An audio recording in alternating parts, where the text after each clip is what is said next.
আমার নিজের বাসায় এই প্রথম কোনো দাওয়াতের আয়োজন করেছি। একা হাতে কিভাবে সবকিছু করলাম, কি আয়োজন করেছি, এই সবকিছু নিয়ে থাকছে আজকের ভ্লগটি। হ্যালো, আসসালামু আলাইকুম। আমি নুসরাত সাথী। স্বাগতম জানাচ্ছি আমার নতুন আরেকটি ভ্লগে। তো চলেন শুরু করা যাক। ৫-৬ দিন আগে থেকেই প্ল্যান করে রেখেছিলাম যে বাসায় এবার আমরা একটা ইফতার দাওয়াত দিব। কিন্তু সেটা যে হঠাৎ করে হয়ে যাবে বুঝতে পারিনি। আমার প্ল্যান ছিল মঙ্গলবার দাওয়াতটা হবে, কিন্তু মঙ্গলবার আমাদের অন্য একটা প্ল্যান হওয়ার কারণে সোমবারই হুট করে আমাদের এই দাওয়াত আয়োজনটা করতে হয়েছে। তো আমার একদম প্রিপারেশনও ছিল না, কারণ আমি আজকে ভেবেছিলাম সবকিছু গুছিয়ে রাখবো।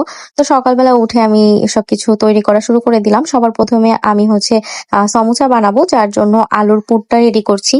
সবার প্রথমে আমি পেঁয়াজগুলোকে ভেজে নিয়েছিলাম। খুব একটা লাল করার দরকার নেই, নরম হয়ে গেলে এর মধ্যে আদা রসুন আর কাঁচামরিচ দিয়ে তারপর আমি একটু পানি দিয়ে দিলাম। তারপর এর মধ্যে হলুদ, মরিচ, ধনে জিরার গুঁড়ো দিয়ে কষিয়ে নিলাম মশলাটাকে খুব ভালো করে। কয়েকটা আলু আমি সিদ্ধ করে এগুলোকে কিউব করে কেটে নিয়েছি। এখন এগুলোকে মশলার মধ্যে দিয়ে দিচ্ছি।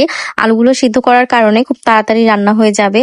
কাঁচা আলুটাকে রান্না করতে খুব বেশি টাইম লাগে, এই জন্য আমি শর্টকাটের জন্য আলুটা সিদ্ধ করে নিয়েছি। সেদিন 11 নম্বর থেকে যে সমুচা শীটগুলো নিয়েছিলাম, এখন ওই সমুচা শীট দিয়ে আমি সমুচাগুলো বানিয়ে নিব আলুর পুর দিয়ে। এক এক করে আমার সবগুলো সমুচা বানানো হয়ে গিয়েছে। এবার আমি প্যানের মধ্যে পেঁয়াজ বেরেস্তা করে নিচ্ছি আলু আর ডিমের চপ বানাবো বলে। আমি আলু চপের মধ্যে একটু ম্যাজিক মশলা ইউজ করি, এটা দিলে আমার কাছে টেস্টটা ভালো লাগে। শুকনা মরিচের গুঁড়া, পেঁয়াজ বেরেস্তা, লবণ আর কাঁচা মরিচ কুচি দিয়ে ভালোভাবে আমি আলু ভর্তাগুলোকে মেখে নিচ্ছি। আলু ভর্তাগুলোকে এক সাইডে রেখে আমি ডিম সিদ্ধ করতে চুলায় দিয়ে দিয়েছি, এটা ক্লিপ নিতে ভুলে গিয়েছি। আর এক সাইডে আমি রাতের ডিনারের প্রিপারেশন নিচ্ছি। তো আমি এখানে আজকে রান্না করবো বিরিয়ানি। আমার ইউটিউব চ্যানেলে আপনারা কয়েক রকমের বিরিয়ানির রেসিপি পেয়ে যাবেন। আজকের কোনো বিরিয়ানির রেসিপি আমি দিচ্ছি না, জাস্ট নর্মাল ভাবে যেভাবে বিরিয়ানি রান্না করে বাকি বিরিয়ানি রান্না করব। তো খুব সিম্পল ভাবে রান্না করছি, আর সাথে একটু এক্সট্রা করে অ্যাড করছি কনডেন্স মিল্ক। বিরিয়ানির সবচেয়ে ইম্পর্টেন্ট জিনিস হচ্ছে ম্যারিনেশন। ম্যারিনেশনটা যত ভালো করে হবে বিরিয়ানিটা কিন্তু খেতে তত মজা হবে। মাংসটা আমি 1 ঘন্টার জন্য ম্যারিনেশন করে রেখেছি, আর এখানে আমার ডিম চপগুলো বানানো হয়ে গিয়েছে।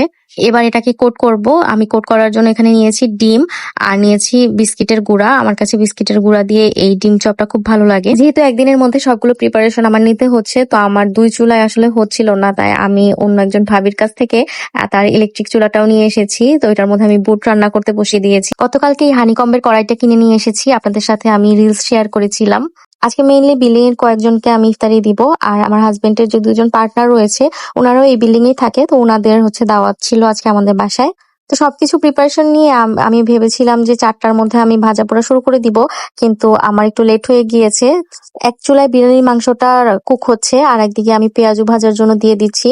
আমার হাজবেন্ড যতটুকু পেরেছে ওদিন অনেক হেল্প করেছিল। সে সব ফলমূল কেটে, প্লেট ধুয়ে, গ্লাস ধুয়ে এগুলোকে আবার রেডি করেছে। এর আগে আমাদের বাসায় যতগুলো ইফতারি দেওয়া ছিল সবগুলো হয়েছে আম্মুর বাসায়। তো আম্মু আর আমি 2জন মিলে সব আয়োজন করেছিলাম। তো এবার আমি একা সব আয়োজন করছি বলে আম্মু অনেক টেনশন করছিল।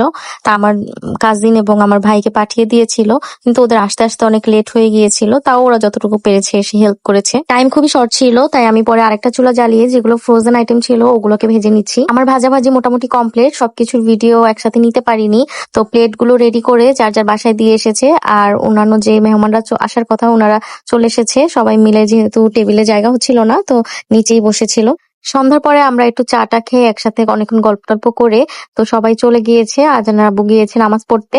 আমি বিরিয়ানিটা বাকি প্রসেসটা শুরু করে দিয়েছি। মাংসটা সিদ্ধ হয়ে গিয়েছে, এটাকে উঠিয়ে আমি এখন ওই মশলার মধ্যে চালগুলো দিয়ে দিলাম। আমি আজকে 2 কেজি মাংসের সাথে 1.5 কেজি পোলাওর চাল রান্না করছি। আমার রান্না মোটামুটি শেষ। এবার আমি ঘি দিয়ে কতক্ষণ দমে রেখে দিব, যতক্ষণ পর্যন্ত না মেহমান আসে।